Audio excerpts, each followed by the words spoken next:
Scarlett Foster emerged from the swells of the ocean, her hair a mass of wet curls cascading down her shoulders, her simple wetsuit clinging to her lean frame. She took a moment to steady her breathing, letting the salty air fill her lungs as she stood at the edge of a world that seemed crafted from wealth and exclusivity. Before her stretched the private sands of a beach reserved for an elite surf competition, where every detail screamed affluence, from the gleaming surfboards resting on white sand to the luxury tents housing well-heeled spectators. As Scarlett stepped onto the beach, a ripple of disdain twisted through the crowd. The onlookers were dressed impeccably, their surf gear pristine and fashionable, embodying an air of unimpeachable style. In contrast, Scarlett, barefoot and dripping, represented a disruption in their manufactured perfection. Her presence was like a smudge on a polished lens, and whispers followed her movements like a trailing shadow. Among the jeering spectators stood Bianca, her eyes scanning Scarlett with a look of patronizing superiority. She was the epitome of high-class surf culture, her attire refined, her board a sleek masterpiece. Bianca's lips curled in a smirk as they took in Scarlett's drenched appearance, assessing her with a scornful gaze that was shared with her entourage. "Hope she doesn't think she's competing," Bianca quipped loudly, her voice cutting through the murmur like a sharp blade. "Maybe she got lost on her way to the public beach." Bianca's friends erupted into a chorus of laughter, their jokes mingling with the automated hum of cameras capturing the scene. Scarlett stood her ground, her heart pounding but her expression calm, though she could feel the heat of the mocking eyes around her. In that moment, she was a quiet storm gathering strength for what was to come. Bianca sauntered over with an air of feigned concern barely masking her disdain. Her porcelain smile showed no signs of genuine hospitality as she approached Scarlett, who was still mindfully taking in her surroundings. "Excuse me," Bianca began, her tone oozing with artificial sweetness. "Are you lost? This event is meant for professionals." Scarlett met Bianca's gaze calmly. "I'm here to compete," she said simply, her voice firm despite the flutter of nerves in her stomach. She held her ground, her wet curls dripping onto the sun-warmed sand, forming tiny dark patches on the pristine surface. A moment of stunned silence ensued, followed by a laugh that spilled from Bianca's lips, sharp and mocking. "To compete," she repeated, her disbelief echoed in the dismissive chuckles of her companions. It was a sound that rippled through the gathered crowd, attracting even more attention to Scarlett's apparent incongruity. "You mean to entertain us with comic relief, maybe?" Bianca continued, loud enough for the surrounding guests to hear. "With those ratty old clothes and that tangled hair? Oh, darling, you should at least try to look the part."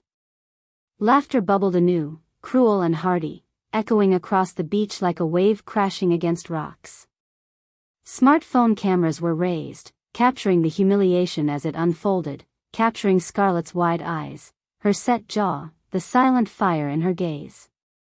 Scarlett's cheeks burned, her anger and embarrassment mingling. Her mind raced as she fought to control her reaction, struggling to maintain the little composure she had left. Yet she stood straight, refusing to give Bianca the satisfaction of reacting to her taunts. Bianca leaned in closer, her voice low and dripping with malicious delight. "Tell you what, why don't you take a seat somewhere out of the way? Let the professionals handle the competition while you cheer us on." She gestured flippantly toward a row of empty, less prominent beach chairs off to the side, clearly intended for minor spectators or staff. The derision in the air was thick enough to cut through. Scarlett felt the sharpness of every pair of eyes on her, felt their judgment and the smirking satisfaction that her presence had somehow made their day already. She glanced around, silently willing for some support, some sign of kindness, but the onlookers held their distance, entrenched firmly within their cliques, their laughter still ringing in her ears.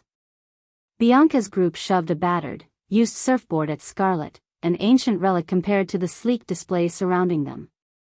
"This should suit your style," Bianca mocked, barely able to contain her mirth as Scarlett took the board, her fingers brushing against its scarred, worn surface. It was clear that no one here expected her to succeed, or even to try. Scarlett moved slowly to the sidelines, her heart pounding. A mixture of disappointment and resolve frothed within her chest. She clutched the worn board close and felt the familiar weight grounding her. The board felt solid and familiar, a comfort against the chorus of derision. Silence enveloped her for a moment as she navigated through the crowd, their voices diminishing to background noise. She turned back, standing still, casting one last look over the assembly of gleaming surfboards, colorful tents, and casual disdain. Her heart sank at the realization that no one was willing to bridge the distance created by superficial judgments. Yet, in the looming shadow of derision, something inside Scarlet flickered, a nascent spark of defiance whispered against giving in to despair or intimidation. She knew the power of water, the tranquil embrace of a wave, the raw wildness that defied the artificial gloss around her. This was her world, too, regardless of their disbelief, and no petty ridicule would change that. The atmosphere buzzed with tension and curiosity as Scarlet sat quietly, mind focused inward amidst the chaos. There was a flicker, deep in her heart, that hardened her resolve even more. This elite circle of competitors had no idea what determination lay beneath her soaked exterior, but soon, they would. Backstage, away from the sun and frothing waves, Bianca relished the fleeting spotlight her confrontation with Scarlet had given her. Seated among a gathering of elite participants, she basked in the familiarity of admiration and concord. "Can you believe it?" she exclaimed, tossing her hair back like a cape. Did she really think that she could just show up without so much as a proper outfit and expect us to take her seriously? Her confidants nodded in agreement, their heads bobbing like buoys in the surf. One of them, a tanned young man with sun-bleached hair, chimed in, "It's laughable. She looked like she didn't even belong here. Just wearing whatever she found washed up on shore." Bianca chuckled, pleased with the alignment of opinions surrounding her. "We have to keep the standards of this competition high," she declared sanctimoniously. "If we let just anyone compete, what would that say about us? About the prestige we've built?" To this, the others responded with affirming murmurs, eager to uphold their shared sanctity of the sport while dismissing those they deemed undeserving. Meanwhile, on the beach itself, attention gradually returned to the competition. The waves danced with an invitation for performers to showcase their mastery of one of nature's more unruly elements. Yet Scarlet remained on the sidelines, silently meditating on her preparation, her hair cast in half-dry ringlets from sunlight's embrace. Despite being cast aside, she felt a warmth that tempered the earlier chill of rejection, a warmth stemming from her deep-seated love for surfing and the memories intertwined with it. Surfing had been a refuge when life seemed overwhelming, a partner in solitude, as expansive and endless as the horizon. As she lingered in that contemplative state, an authority figure, a tall, official representative clad in the formal colors of the event, cut through the crowd with purpose. They approached Scarlet, their demeanor brisk but respectful. "Miss Foster?" The person called out, their voice loud enough to pierce through the buzz around them. Scarlet blinked, watching as the representative stopped before her. The surrounding spectators hushed, eyes shifting toward her once more. The air grew taut with curiosity, a murmur sweeping over the assemblage as people strained to hear. "Yes?" Scarlet responded, attempting to inject a steadiness into her voice that matched her still racing heartbeat. "Miss Foster, we've been informed by our sponsors, your father's company, that you're needed," the representative declared. Their announcement stilled the whispering, as surprise painted the faces of those who had earlier mocked her. Even Bianca, keenly watching from the sidelines, burned with visible skepticism and unease. As she processed the representative's words, Scarlet stood, her body moving before her mind could fully grasp the scope of consequences the statement would ripple into the event. She followed with graceful steps as the representative led her back through the crowd and towards the main stage. Awareness of her familial connection surged like electricity through the gathering, sparking hushed conversations and wide-eyed stares.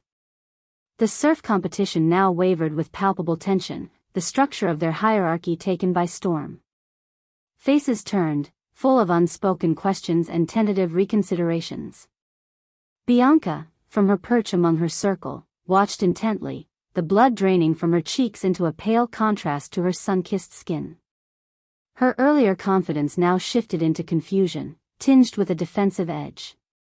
The situation was not aligning with the certainty she had wielded so confidently. As Scarlett approached the central dais, where the surf's rhythmic song harmonized with her pulse, the event organizer took the microphone, ready to address the entire gathering. "Ladies and gentlemen," the organizer began, their voice resonant across the beach. "I'm sure you've noticed our guest, Miss Scarlett Foster."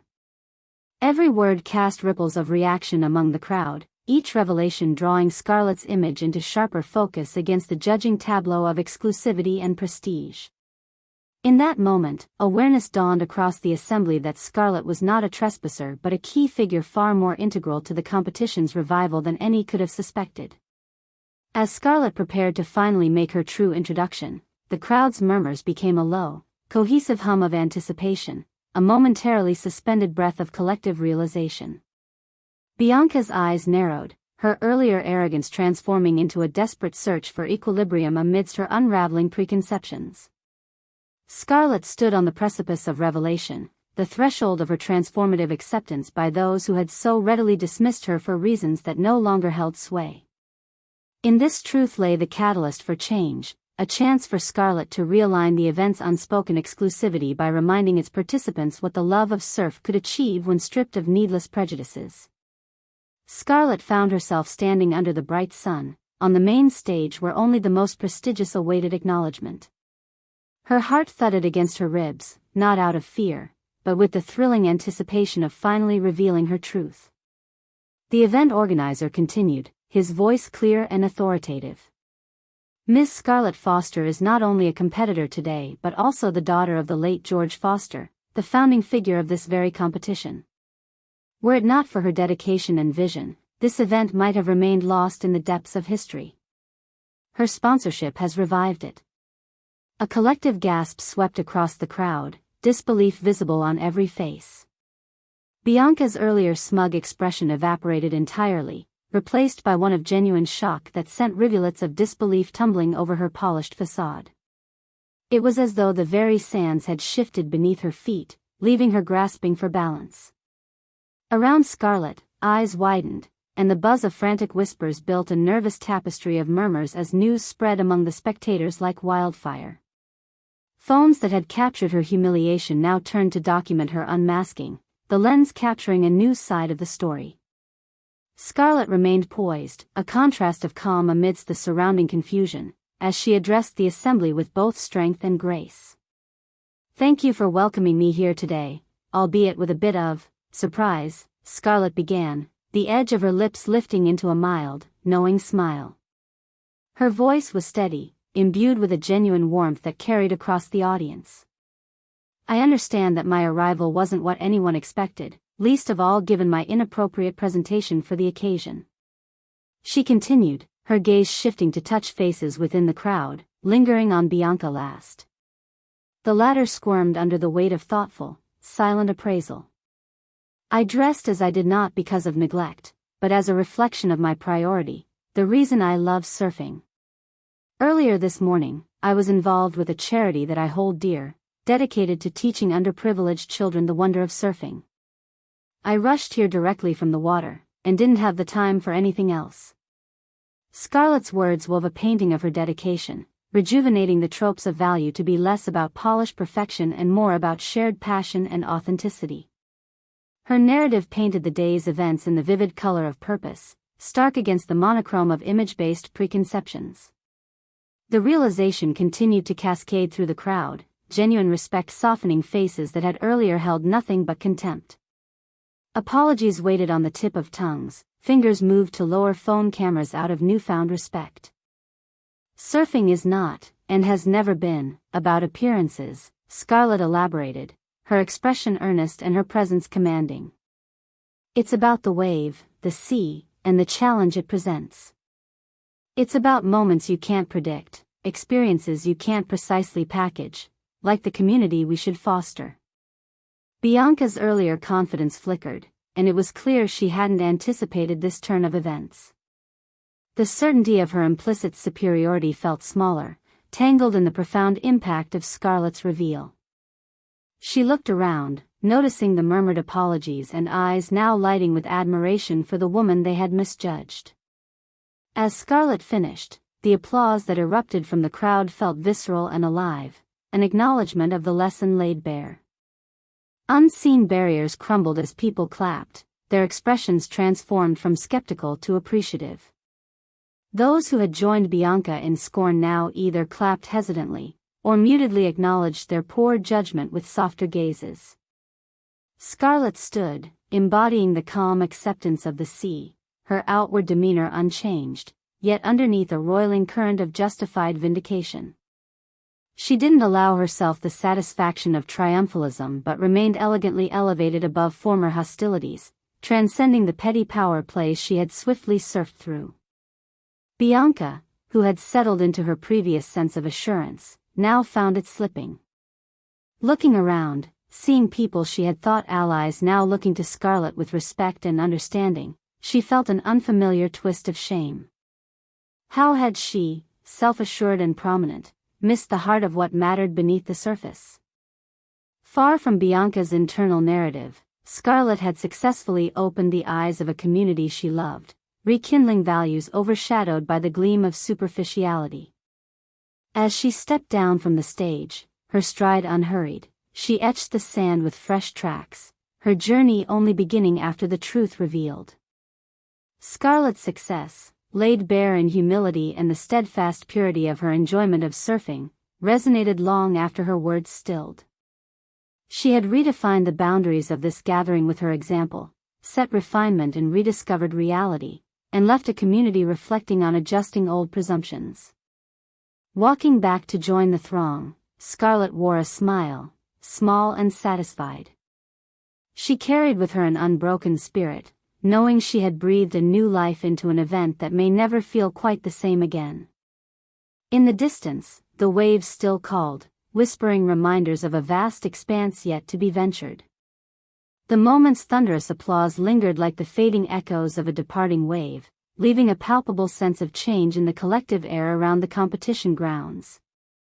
As Scarlett returned to the heart of the gathering, the dynamics had unmistakably shifted. Conversations started anew, but this time centered on admiration and inquiries about her work with underprivileged children, an angle none had anticipated. At the center of this evolving narrative stood the competition's host, a tall, imposing figure dressed in sleek, branded surf attire, excitedly heading toward Scarlett. His face bore an expression split between pride and the need to address the brewing discomfort that still echoed from Bianca's earlier conduct. The host grabbed a microphone, his voice carrying authority and a commitment to addressing the afternoon's revelations. Ladies and gentlemen, today's events have illuminated clear values inherent in surfing that this competition seemed to have temporarily forgotten, he began. We owe a debt of gratitude to Scarlett Foster for reminding us of our roots and for opening our eyes to the true spirit of this sport.